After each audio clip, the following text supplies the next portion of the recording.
छविने गुणगान कहो मन श्यामा श्याम ये धर युगल छविने गुणगान कहो मन श्यामा श्याम ये धर युगल छविने गुणगान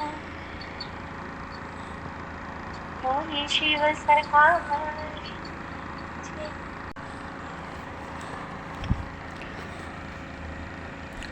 नमः परमहंसाय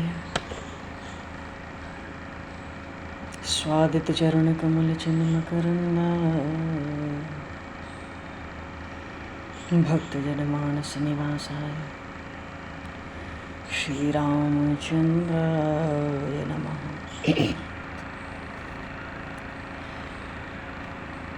वन्दे विदेहतनया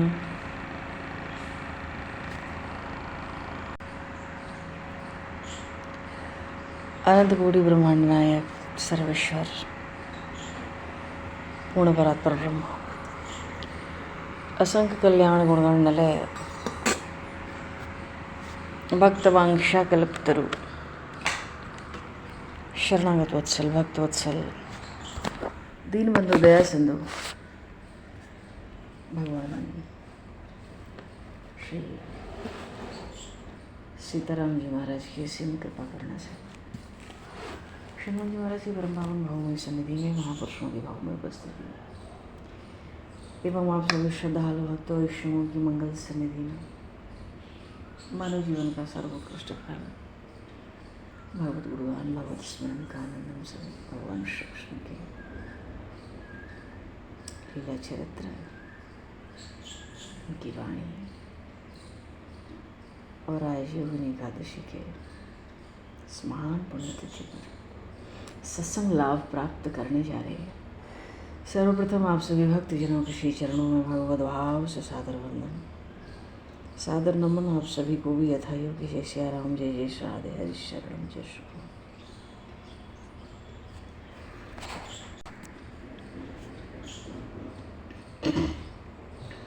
वंशी विभूषितकरान्नवनीरदाभात् पीताम्बरादरुणबिम्बफलाधरोष्ठात् पूर्णेन्दुसुन्दरमुखादरविन्दनेत्रात् कृष्णात् परं किमपि तत्त्वमहं न जाने कृष्णात् परं किमपि तत्त्वमहं न जाने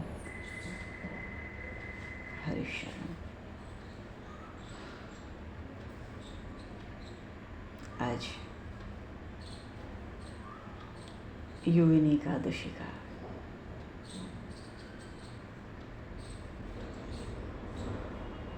महान पर्व ही है। बहुत उत्तम तिथि शास्त्रों में आज योगिनी एकादशी की कही गई है। वर्णन मिलता है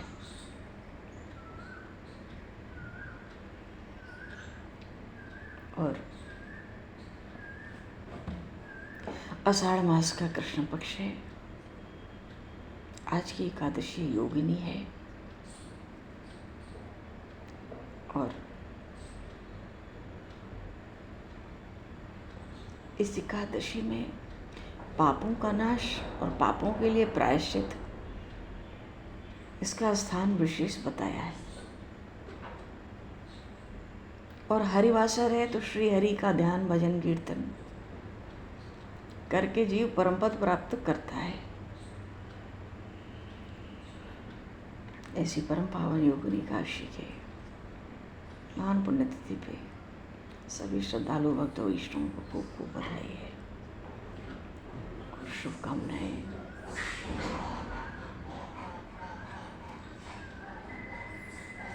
भक्तों का भगवान से योग होए यही योगिनी है। और योगिनी है त्रिशप्राशाय एकादशी भी है क्योंकि त्रयोदशी भी है, 1000 एकादशी के बराबर का पुण्य फल है इस एकादशी का, इसके व्रत का सेवन करने से। जीवन में 40 वर्ष, लगभग 40 वर्षों में जीव को अगर 40 वर्ष की आयु प्रभु दें तो 40 वर्षों में उसको लगभग 1000 एकादशी प्राप्त होती हैं, क्योंकि वर्ष में 24 होती हैं और हर तीसरे वर्ष जब अधिक मास आता है, अगले साल आएगा अधिक मास, तो उसमें 26 होती हैं। तो इस गणना के अनुसार 1000 एकादशी पूरी होने में 40 वर्ष लगते हैं। और जीव अगर सावधान रहे थोड़ा तो 40 वर्षों की संपूर्ण एकादशी का लाभ इस त्रिस्पर्शा एकादशी पर 1000 एकादशियों के पुण्य फल के बराबर प्राप्त कर सकता है। और हमारे यहाँ सनातन धर्म में एकादशी का बड़ा महत्व है। अब आषाढ़ मास का कृष्ण पक्ष है, शुक्ल पक्ष आएगा तो अगली एकादशी से चौमासा और उसके नियम आरंभ हो जाएंगे। और विधिपूर्वक कोई व्रत करे तो 88,000 ब्राह्मणों को भोजन कराने का पुण्य फल प्राप्त होता है। आज एक ब्राह्मण ढूंढने जाए त्रिकाल संध्या का वेदज्ञ थोड़ा कठिन हो जाता है। ऐसे ब्राह्मण को निमंत्रण करना कठिन हो जाता है। मिल भी जाए तो निमंत्रण स्वीकार करे ना करे। सेवा ये नहीं है कि हम रसोई करें और ब्राह्मण को भोजन करावें। सेवा ये है कि कोई उस भोजन के लिए स्वीकृति दे दे, स्वीकार करे, तब तो सेवा का फल है, नहीं तो क्या लाभ ऐसी सेवा का। तो आषाढ़ का महीना है जी। और अच्छा, भगवान की प्राप्ति मनुष्य करे इसीलिए उसको शरीर मिला है। दूसरा कोई कारण मनुष्य शरीर का नहीं है, क्योंकि परमात्मा की प्राप्ति, प्रभु के प्रेम की प्राप्ति केवल मनुष्य शरीर से ही संभव है। और वो इसीलिए है, वो इसीलिए है। और कलयुग में एकादशी का बड़ा महत्व है। जो लोग एकादशी व्रत करते हैं वो भगवान के भगवत धाम को प्राप्त करते हैं। वहाँ यमराज के दूतों का कोई स्पर्श थोड़ा ही है।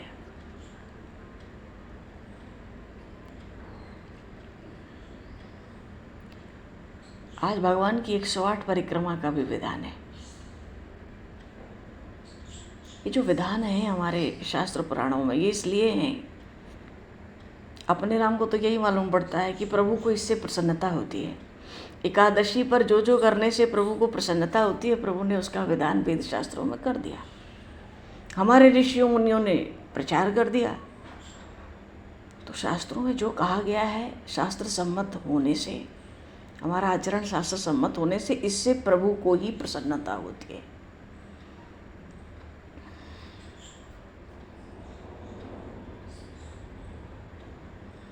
अब 108 परिक्रमा कहाँ लगावें? पहले तो बिहारी जी के मंदिर जाते तो परिक्रमा आराम से लगाते थे। चाहो तो बैठ के पाठ करो, गोपी गीत पढ़ो, जो करना है करो बैठ के बिहारी जी के सामने। अब तो जो भीड़ होती है महाराज, अब तो जो भीड़ होती है, वाणी का विषय ही नहीं है। सहज परिक्रमा लगती थी। परिक्रमा की बहुत महिमा है। कभी भी भगवान की एक परिक्रमा नहीं लगती है। विधान है 4 परिक्रमा का। एक लगानी हो तो हम ना लगावें। क्यों? उससे हमारे पुण्य का विनाश हो जाता है। एक हाथ से भगवान को कभी प्रणाम नहीं करना चाहिए। जो पुण्य होता है उसका विनाश हो जाता है, जो पहले से पुण्य संचित होता है। और 4 न लगा सकें तो 2 ही सही, पर एक तो कभी नहीं लगती है। अब 108 परिक्रमा कैसे लगावें? अब प्राय घर में जो भी मंदिर होते हैं, ठाकुर जी एक तरफ होते हैं, आराम बीच में कौन रखे? नाम महाराज को पधरा के भी 108 परिक्रमा लगा सकते हैं कहीं भी। महत्व है बहुत। जब युधिष्ठिर जी ने भगवान से पूछा था कि हे वासुदेव। अच्छा देखो, एकादशी का महात्मा भी भगवान श्री कृष्ण की वाणी में प्रकट हुआ, भगवान शिव की वाणी में प्रकट हुआ, देवर्षि नारद की वाणी में प्रकट हुआ, ब्रह्मा जी ने कितना व्याख्यान सुनाया। और जागरण की तो इतनी महिमा है, कलम तोड़, इतनी महिमा है। भगवान को ये दिन बड़ा प्रिय है। और आज से नहीं, चारों युग में। तो युधिष्ठिर जी ने जब पूछा कि जो आषाढ़ के कृष्ण पक्ष में काशी है उसका क्या नाम है, कृपा करके आप सुनावें। तो भगवान ने सुनाया, ये है योगिनी एकादशी। योगिनी का अर्थ है बड़े बड़े पापों का नाश करेगी। भव सिंधु में जो प्राणी डूब रहे हैं तो भैया आदि नौका है, सनातन नौका। भगवान ने ये भी कहा कि तीनों लोकों में, केवल पृथ्वी पर नहीं, तीनों लोकों में सारभूत व्रत है योगिनी एकादशी। और वहाँ पर भगवान श्री कृष्ण ने कथा भी सुनाई संक्षेप में युधिष्ठिर जी को, इसके महात्मा को प्रकाशित करने के लिए। जब तक फल स्तुति ना आवे, महिमा पूरी प्रकट ना हो, तो कहाँ हमारी श्रद्धा जमती है। और बिना श्रद्धा के कोई धर्म नहीं होता है, बिना विश्वास की कोई सिद्धि नहीं होती। तो भगवान श्री कृष्ण ने क्या सुनाया कि अलकापुरी के राजा कौन है। अलकापुरी राजधानी है, राजाधिराज कुबेर की, लोकपाल है ना वो। जैसे स्वर्ग की राजधानी अमरावती है, ऐसे कुबेर जी के लोक की राजधानी अलकापुरी है। और कुबेर जी का नाम लो भाई, भगवान शिव की भक्ति में हमेशा तत्पर रहते हैं। बोलिए श्री शंकर भगवान की जय। और मित्र हैं, सखा बना रखा है भगवान शिव ने, उनको सखा कहते हैं। तो उन महाराज कुबेर के भगवान शिव का पूजन अपने लोक में भी करते रहते हैं। दोपहर तक, 12:30 बजे तक तो यही काम है उनका, भगवान शिव का पूजन। तो उनके, अब ये तो यक्षों के राजा हैं, तो अक्ष था एक हेममाली, सेवा करता था, सेवक था उनका।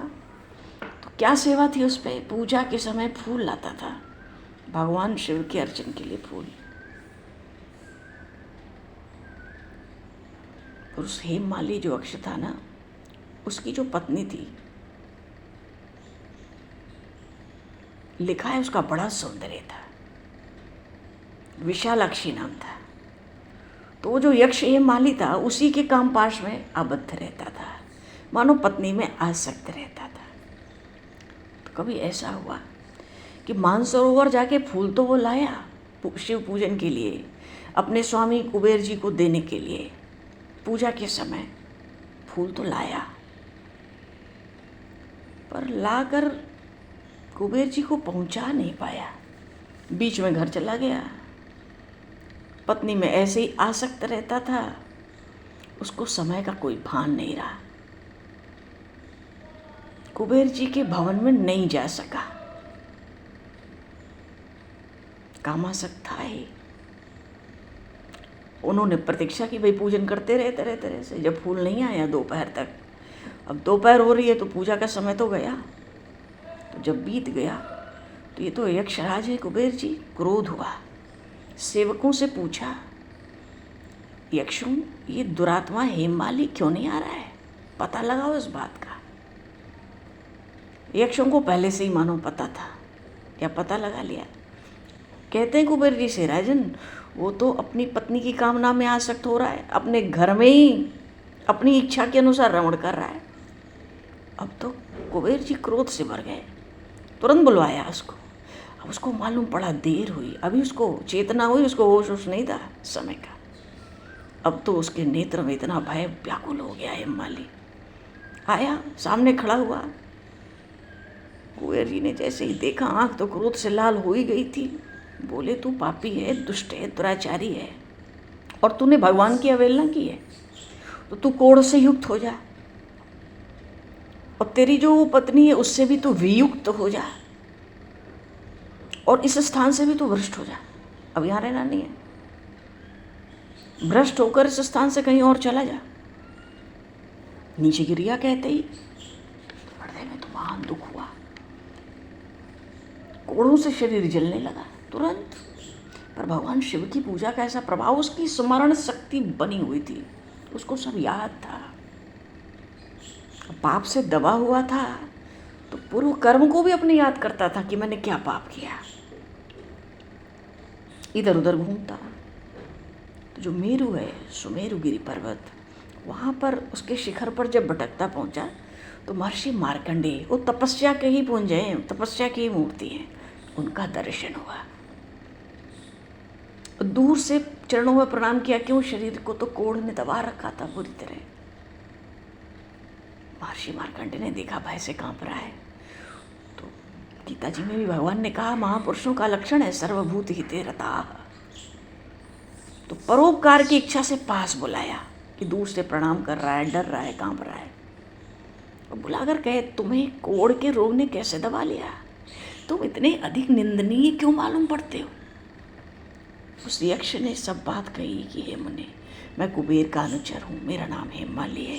प्रतिदिन मानसरोवर से फूल लाकर शिव पूजा के समय कुबेर जी को दिया करता था। मैं एक दिन पत्नी के आसक्ति में, उस सुख में फंसकर मन उस समय का ज्ञान नहीं रहा और नहीं पहुँचा तो राजाधिराज कुबेर को बहुत कोप हुआ, श्राप दे दिया। फिर क्या था, कोढ़ से आक्रांत हो गया, पत्नी से भी बिछुड़ गया। और कोई शुभ कर्म का प्रभाव है तभी तो आपके निकट पहुँचा हूँ। और हे मुने, संतों का चित्त तो स्वभाव से ही परोपकार में लगा रहता है। ऐसा विचार करके हे भगवान, मुझ अपराधी को कर्तव्य का उपदेश करिए। मार्कंडेय जी भीतर से प्रसन्न हुए महर्षि। उन्होंने कहा देख, तूने सच्ची बात कही है, तूने असत्य भाषण नहीं किया, इसलिए तेरे कल्याण का जो, तेरा कल्याण करने वाला जो व्रत है उसका उपदेश करूँगा। आषाढ़ मास के कृष्ण पक्ष में योगिनी एकादशी का व्रत कर, इस व्रत के पुण्य से तेरा कोढ़ निश्चित दूर हो जाएगा। तो भगवान श्री कृष्ण ने युधिष्ठिर जी से कहा कि महर्षि मार्कंडेय की बात सुनकर हेममाली तो पहले दंड की तरह चरणों में गिर पड़ा। मुनि ने उठाया, उसको बड़ा हर्ष हुआ। जो उपदेश किया था वैसा एकादशी का व्रत किया, योगिनी एकादशी का, शरीर का कोढ़ दूर हुआ। तो मुनि ने कहा था उस अनुसार जो उत्तम व्रत का अनुष्ठान किया तो पूर्ण सुखी हुआ, केवल कोढ़ दूर नहीं हुआ।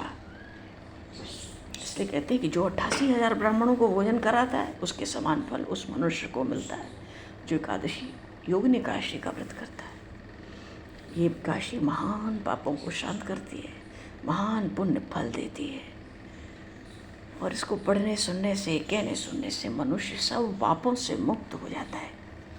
ये कोई साधारण महिमा है एकादशी महात्म की। एकादशी के महात्म को कहने सुनने से जीव सब पापों से छूट जाता है। बड़ी भारी महिमा है।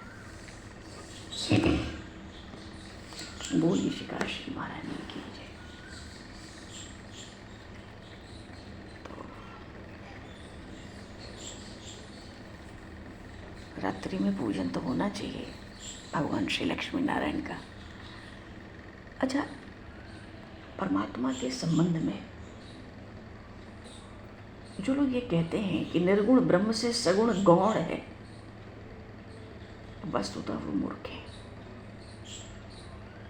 भगवान ने स्वयं कहा युक्तम चतुर्भुजम शांतम। बोलिए श्रीमद्भागवत महापुराण की जय। भाई एकादशी पे भागवत तो अत्यंत अनिवार्य होता है। भगवान स्वयं कहते हैं जो निर्गुण सगुण है वो स्वरूप समान है। निर्गुण की उपासना सहज है, सगुण की नहीं। लीला चरित्र ऐसे ऐसे बड़े बड़ों को संदेह हो जाता है, भ्रम हो जाता है, माया के चक्कर में पड़ जाते हैं भगवान की लीला देख के सुन के। क्यों माता सती को मोह नहीं हुआ था? भगवान शिव ने इतना समझाया पर मानने को तैयार नहीं कि ये ब्रह्म है, इस बात को मानने को नहीं तैयार है। भगवान शिव को लगा जब हमारी भी बात नहीं समझती है तो फिर सच में कल्याण तो नहीं मालूम पड़ता है दक्षता का।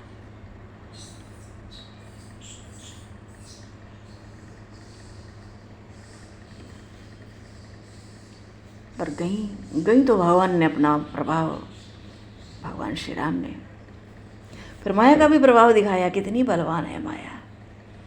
गरुड़ जी को मोह हो गया, उमा राम गुण गूढ़ है, भगवान शिव कह रहे माता पार्वती से, सगुण की उपासना सरल है। प्रकाश का ध्यान करो, आंख बंद करो, योगाभ्यास करो, चित्त की वृत्तियों को उनका निरोध करो। पर भगवान की लीला चरित्रों को सुनना और सुन सुन के बड़ों बड़ों को देख देख के लीला मोह हो गया। गरुण जी को कितना मोह हुआ, भगवान नागपाश में बंध गए। एक जामवंत जी को छोड़ के उस समय राम रावण युद्ध में कोई खड़ा नहीं था, सब लेटे थे।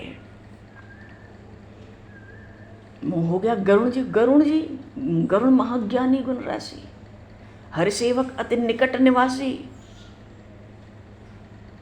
भगवान शिव कहते हैं ऐसे ऐसों को माया पकड़ ले रही है, ये साधारण मनुष्य ये क्या है? तो ये भगवान के जो सगुण लीलाएं हैं, भगवान श्री राम कृष्ण की जो अवतार लीला चरित्र हैं, इससे मोह होता है। आसान नहीं है सगुण उपासना, उसमें सत्संग का बल बहुत चाहिए होता है सगुण उपासना के लिए, क्योंकि सत्संग में ही सब चित्त का सब समाधान होता है। भगवान की लीला चरित्र सुनने को मिलते हैं, वहाँ से भगवान में रति होती है, रति से भक्ति मिलती है, भक्ति से प्रेम की पूर्णता होती है। तो सत्संग की आवश्यकता विशेष रूप से सगुण चरित्रों के लिए ही है।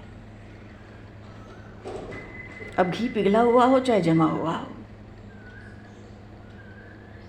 निर्गुण का ज्ञान होना कठिन है, क्योंकि मन बुद्धि दोनों के लिए तो अगम्य है वो। पर सगुण मूर्ति का ध्यान करना सहज है, और उन प्रभु का दर्शन हो जाए, अगर सगुण मूर्ति का दर्शन हो जाए, भूख प्यास जीव भूल जाए, मन में प्रेम उमड़ पड़े। पर उसके लिए सत्संग की आवश्यकता। भगवान ने कहा प्रायण भक्ति योगेन सत्संगेन विनोद भव।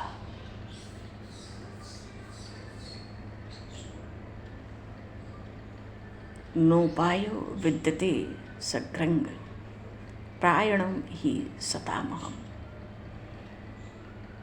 भगवान ने कहा उद्धव जी से,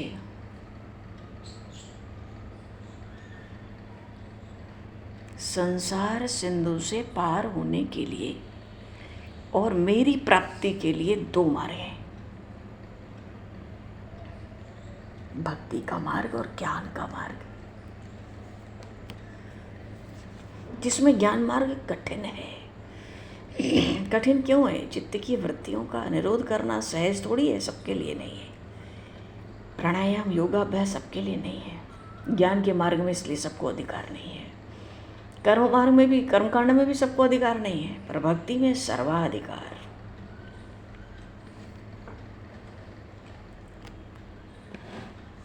सर्वाधिकार है भक्ति में। तो ज्ञान मार्ग तो कठिन है, और दूसरा मार्ग भक्ति का मार्ग। भगवान कहते हैं ये सरल भी है और निर्विघ्न भी है, क्योंकि भक्तों की रक्षा तो भगवान पग पग पर करते हैं। ज्ञानियों को मुंह के बल गिरना पड़ता है असावधानी से।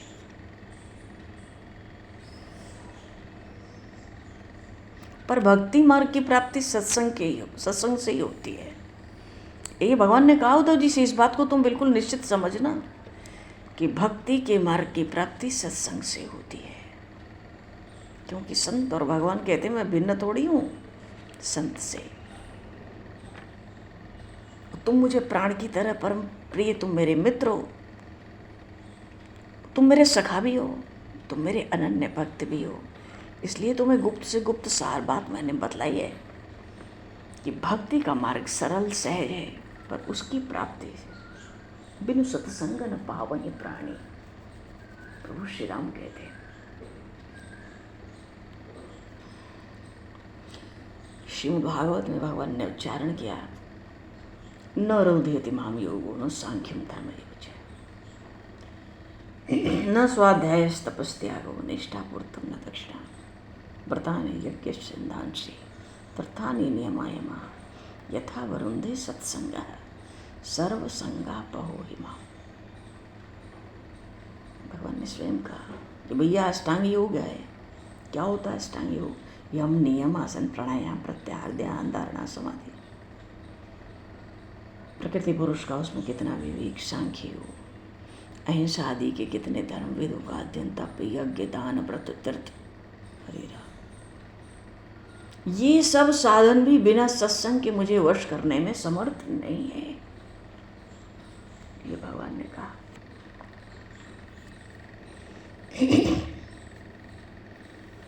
अष्टांग योग में तो सिद्धि ठग लेती है, सांख्य योग में धन और मन की इच्छा बनी रहती है, तपस्वी में क्रोध आ जाता है, केवल वेदों का अध्ययन करे तो मैं प्राप्त होता नहीं, कोई ध्यान यज्ञ करे तो स्वर्ग के भूख का अड़ंगा लगा रहता है, तीर्थ यात्रा में जाओ आधा क्षण की भी शांति नहीं रहती है।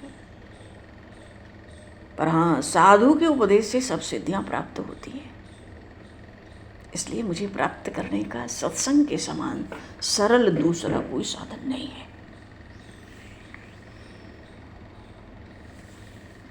सत्संग क्या करता है? भक्त को भगवान की योग्यता प्रदान कराता है, प्राप्त कराता है।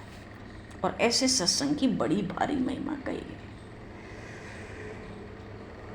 भगवान ने इतनी सुंदर बात कही कि सत्संगेन ही दैत्या या तो दाना मृगा खगा गंधर्वा सरोसरस नागा सिद्धास चारण गुहिका विद्याधरा मनुष्येषु वैश्या शूद्रा स्त्रियोन्तजा रजस्तव। कोई मूढ़ हो, जड़ मूढ़ हो, मानो जन्मजात मूर्ख हो, राजस तामस कोई भी योनि में कोई उत्पन्न हुआ हो, कैसा भी हो, चाहे दैत्य हो, चाहे दानव, चाहे निशाचर। भगवान ने कहा मृगा खगा, चाहे पशु पक्षी हो, चाहे गंधर्व अप्सरा हो, चाहे सिद्धचारण, चाहे विद्याधर नाग हो, चाहे गुह्यक हो, चाहे मनुष्यों में कोई वैश्य हो, शूद्र हो, स्त्री हो, कोई हो, हे उद्धव सभी मुझे सत्संग से प्राप्त कर सके।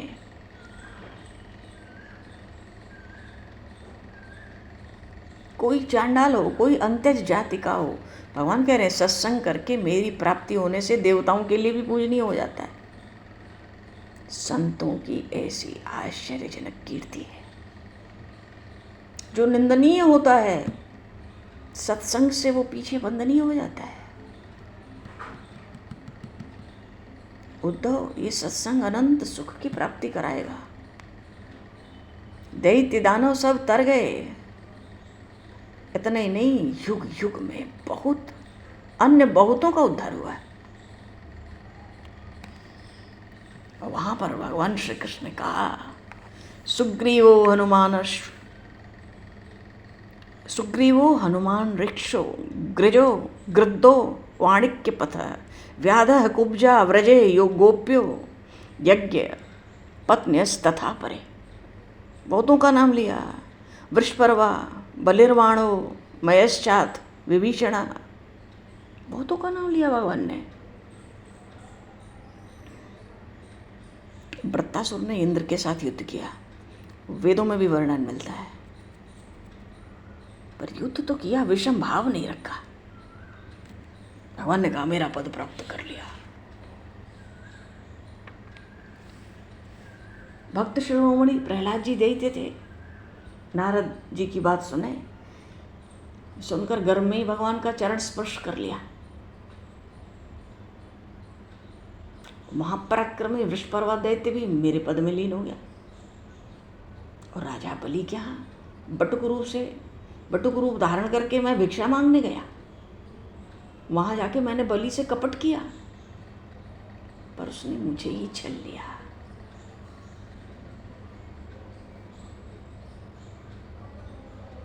तो उसके प्रेम के अधीन होकर मुझे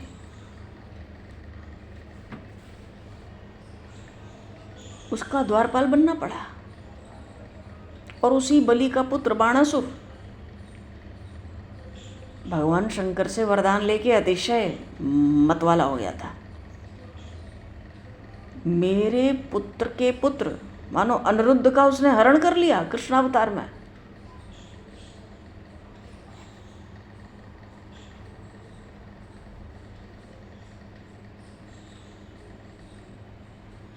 नारद जी तो वही बातचीत में ऐसी बातचीत करते हैं कि लोगों को भी मोहित कर देते हैं। इसके लिए देवर्षि नारद संसार में बड़े प्रसिद्ध हैं। बोले वो देवर्षि नारद से मिलकर मैंने उस चोर को पकड़ा, बाणासुर को, कि इसने मेरे पौत्र को, उसको हरण कर लिया है उसका। और राजा बलि का जो पुत्र था बाणासुर, 1000 भुजाएं थी, 1000 भुजाओं केवल 4 भुजाएं छोड़ी थी भगवान ने। उसके माँ की बड़ी प्रार्थना करने से भगवान कृष्ण ने 28 दिन तक युद्ध चला था उस समय भगवान श्री कृष्ण और भगवान शिव का, क्योंकि भगवान शिव का अनन्य भक्त था। पर भगवान की लीलाएं, भगवान श्री कृष्ण ने ऐसे ऐसी लीलाएं की, उस युद्ध में भी ऐसी लीला की। क्यों? अरे भगवान शिव तो उनके परम प्रेमी हैं, भगवान शिव के परम इष्ट हैं श्री कृष्ण। चलो भगवान ने उसकी 1000 भुजाओं का जो भार था उसके अभिमान का उतार दिया, भार उद्धार कर दिया। अर्जुन को खांडवन अग्नि को समर्पित कर दिया। तो तब भी भगवान कहते हैं मैंने भयासुर का उद्धार किया। और विभीषण मेरे शत्रु का भाई था, पर क्या कहूं, अनन्य भाव से मेरी शरण आ गया, मेरे प्राण की तरह प्रिय होकर रहा। और उधर तुम तो जानते हो, सुग्रीव, भक्त हनुमान, जामवंत, इनके चरित्र तो प्रसिद्ध ही है। रावण ने जटायु को घायल किया था, उसका मैंने कल्याण किया। गजेंद्र को मगर ने पकड़ लिया था, मैंने उसकी कातर पुकार प्रार्थना सुनी, घोड़ों पर सवार होकर तुरंत वहां जाकर मैंने उसको छुड़ाया।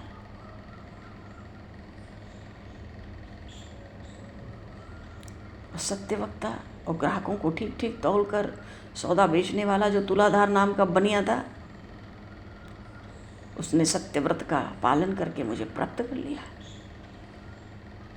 और मिथिला में रहने वाले वो धर्मव्याध, जराव्याध, उन्होंने भी मुझे प्राप्त किया। और वो निषाद मल्लाह, निषाद राजगु, मेरे राम रूप का दर्शन करते ही मेरे धाम पहुंच गया। और कुब्जा ने मुझे चंदन लगाया, अर्पण किया, इसलिए मैं उसके अधीन हुआ। गोकुल की गोपियों ने संसार का त्याग करके मनसा वाचा कर्मणा मेरी भक्ति करके मेरे पद को प्राप्त किया। यज्ञ पत्नियों ने मुझ में चित्त लगाकर अन्न समर्पण किया।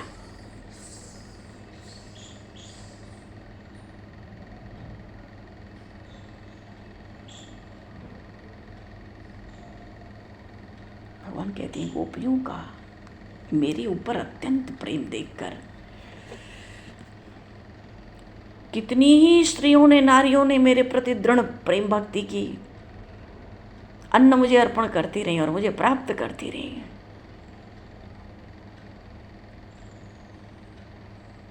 पर एक ब्राह्मण था उद्धव, उसने अपनी पत्नी को मेरे पास नहीं आने दिया। उसने उसको दरवाजे में बंद कर दिया, तू नहीं जाएगी। और वो अपनी पत्नी से कहता था, मथुरा का वो ब्राह्मण, अरे ये श्री कृष्ण वेद शास्त्र से बाहर है, ग्वाला है, इसकी पूजा कैसे होगी, क्यों होगी।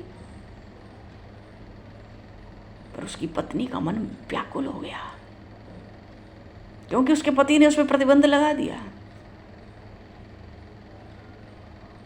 कहता था अपनी पत्नी से, मैंने तेरा हाथ पकड़ा है, तू मेरी धर्म पत्नी है, मैं ही तेरा सर्वस्व हूँ, अब तू मुझे छोड़कर ग्वाले के पास जाती है।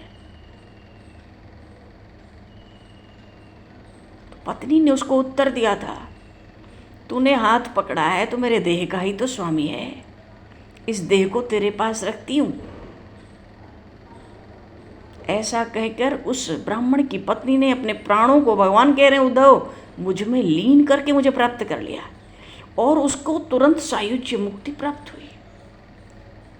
मानो भगवान कहते हैं मेरी प्राप्ति के लिए साधक अनेक कष्ट झेलता है,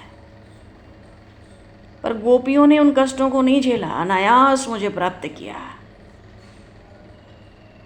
पर उन गोपियों ने वेदों का अध्ययन तो नहीं किया था। सत्संगान मामुपागता, उन गोपियों ने कभी वेदों का अध्ययन नहीं किया, उनके पास शास्त्र वेदता गुरु भी नहीं थे, उन्होंने कोई व्रत तप ऐसे भी साधन नहीं किए, केवल सत्संग के द्वारा मुझे प्राप्त कर लिया। जो एक निष्ठा से मेरी भक्ति करता है उसको मेरी प्राप्ति सुलभ है। बोलिए श्री भक्तवत्सल भगवान की, श्री कृष्णचंद्र भगवान की जय, श्याम रामचंद्र भगवान की जय, श्री गौरी शंकर भगवान की जय, श्री हनुमान जी महाराज की जय, सब संतन की जय, सब भक्तन की जय, सदगुरुदेव भगवान की जय। भगवान जागरण तो है, तो अब समय को तस्वीर करते हुए आज यहीं पर वाणी को विराम दिया जाए। वाक्य पुष्पांजलि प्रभु के श्री चरणों में सादर समर्पित। आप सभी को भी यथायोग्य जय श्री राम, जय जय श्री राधे।